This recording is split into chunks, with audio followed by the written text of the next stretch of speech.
Hi guys, let me paint a picture for you. There is this tiny 34-kilometer wide stretch of water in the Middle East called the Strait of Hormuz, and every single day, a massive ships carrying oil, LNG, and fertilizers pass through it.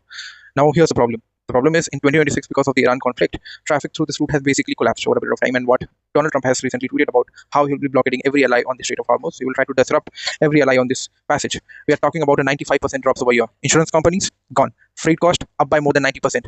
War risk premiums through the roof. So now you might be thinking, okay, but why should someone sitting in Punjab or Delhi or here take care of, or should anything that why is someone should bother about this whole incident?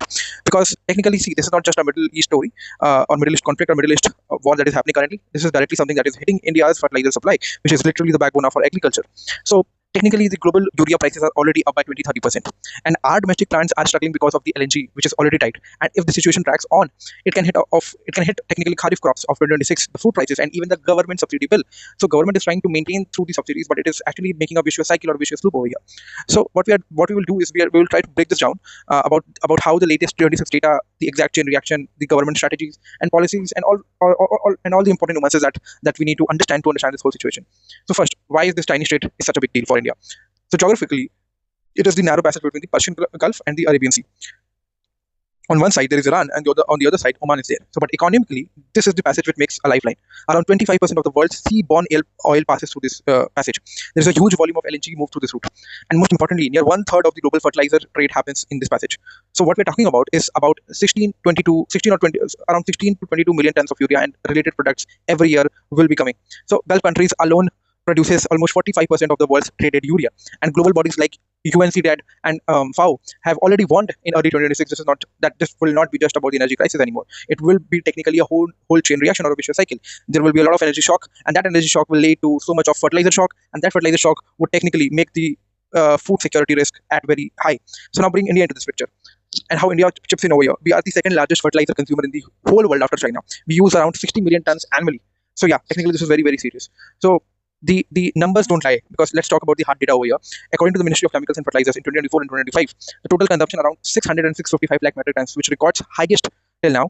The domestic production about 503 LMT in 2023 and 2024, which is rising further in 2025, which roughly around 73% of the demand met domestically. But again, we still had to import around 176 to 184 LMT. Now here's what it gets risky. The urea imports, which is total of 56.47 LMT. Oman technically alone has 46% of the total consumption. Gulf overall has around 20 to 30% of consumption. So nitrogen fertilizers overall has 63% imports from the Gulf, and we need to understand which all of those countries includes in Gulf. So Saudi is there, Oman is there, Qatar is there, and UAE is there. The DAP imports, which is around 30 to 32% from Gulf, especially Saudi Arabia. And here's the nuance, because 50% of the India's LNG imports which India used to produce domestically, also come from the Gulf region. So it is technically a double hit. You know that you have to finish fertilizers are not coming easily, and our own plants are struggling due to the gas shortages. So we have kind of struggled between this whole scenario, or we have got stuck into this whole passage. India has 33 urea plants with capacity of 269 plus LMT, but in early 2026, some were running at just around 70% of utilization, and that is not a small issue, because if you see.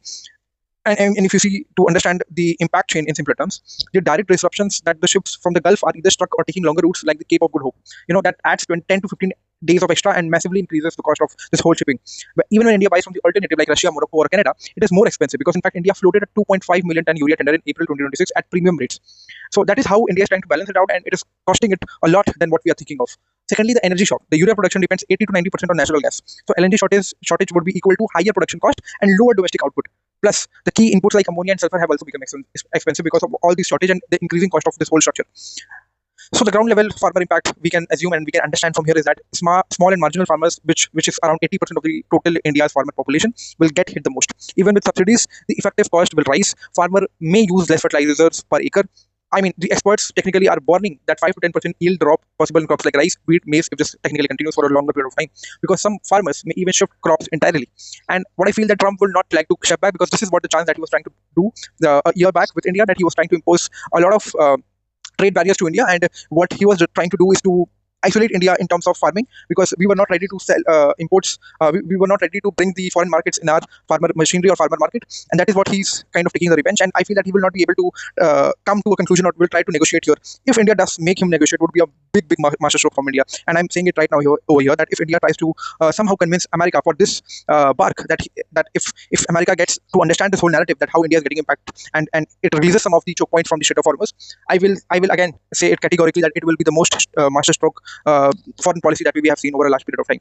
Now, also, the timing problem. The Kharif season generally peaks in June, July, which is just in 2 to 3 months. Right now, India is in a relatively safer position because of the total fertilizer stock is 180 LMT, which is 36% higher, and urea is around 53 to 61% of LMT, and DAP is around 21 to 25% of LMT. Now, government says that this is enough for Kharif requirement, which is 390 LMT. But the catch is over here that if the disruption continues beyond 4 to 6 weeks, the stocks will drop very fast and prices will start hurting us very soon. Now, the economic ripple effect which we need to understand over here, or the economic angle which is very prevalent and we have to understand over here, is that the fertilizer subsidy already has 1.7 to 1.8 lakh crore annually, which is rising the price very high, which eventually make the subsidy bill increase more further. So the high farming cost will increase the food inflation, which RBI may face pressure on interest rates. So this is not just a farming issue. Now this will become a whole vicious economic loop where we or government or RBI will become trapped into. What is government is trying to do? Now, to be fair, the government has not been passive because of the fact that diversification, imports that was shifting to Russia, Morocco, Australia, Jordan, Canada, etc. Russia imports alone around 41% to 6.5 million tons in 2025. Early tenders and the spot buying which were supposed to be done by India. So the order was placed earlier to avoid panic buying. Subsidy shield was which is promised by the government. Urea still sold at 266 per 45 kg bag. Now NBS subsidies increased for Kharif for 2026, which is now extra 41,534 crore allocated. The stockpiling record level buffer stocks built before the crisis. That means the stockpiling is already done with higher grade percentage. Now, what longer term strategy could be that India can try to bring upon the new urea policy from 2015, which they are trying to do is that they have boosted the production from 239 LMT 2018-19 to 314 LMT to 23-24 year. So the new investment policy, which is of 2012, will revive the old plants plus add the new ones. For example, HURL producing 38.9 LMT in year 25-26. So which is a capacity expansion plus of 76 LMT added in last decade. So the total capacity becomes 269 plus LMT. Now talking about nano urea or the urea gold, which we call usually, that has reduced the fertilizer usage while improving the efficiency. I also feel that green hydrogen mission, which we were supposed to do at 19,744 crores, the future goal is to produce urea without the dependency on the gas. So the overall domestic production now meets at 73% of the total demand in 2025, which is a big improvement. Now here's a balanced take that I want to put forth, that short term it is very manageable, very honestly. So stocks are high, diversification is working, no immediate shortage is required. But even government confirmed on March 30 adequate stocks, there will be no local shortage. But the point is, in long term it can become risky, because if this crisis continues for 1 2 months more, the cost will technically sharply rise. Small farmers will struggle much more, the crop yields may fall, and the food inflation may hit late of 26 or 27.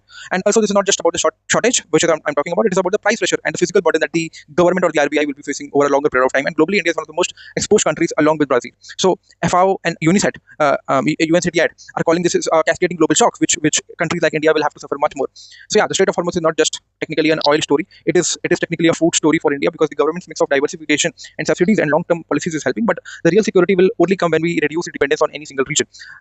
Now, I want you to know your take. That is India moving fast enough towards the fertilizer self-reliance? Should we push green hydrogen harder? If this breakdown helps, we need to understand it in this way, that whether we can push it in much better ways or not. So there are a lot of articles that we can search and understand from. Finally, the chemical ministry, a lot of PIB reports are there which suggest all this improvement, and at the same time which shows all these lacunas at the same time. So it's high time that India looks beyond this whole surge. Let's see what happens and in what capacity government tries to build in.